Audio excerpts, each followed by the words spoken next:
Hello বন্ধুরা, আসসালামু আলাইকুম। সবাই কেমন আছো? ভালো আছো? আশা করি তোমরা সবাই ভালো আছো। আমি আজকে ঘুরতে গিয়েছিলাম, দিয়ে ওখানে আমার সঙ্গে একটা বন্ধু ছিল, যে ভিডিওটা বানিয়ে দিল। খুব ভালো লাগছে ঘোড়ায় চেপে। সৌদি আরব রিয়াদ থেকে 100 কিলোমিটার দূরে নোফা পার্ক।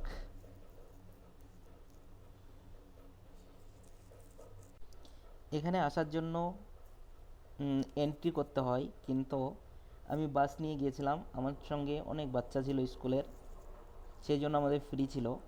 ওখানে গিয়ে যে একটা বন্ধু পেয়েছিলাম, সে আমাকে ঘোড়ায় চাপিয়ে, এখন আমি নেমে পড়ছি। এই ভাইটা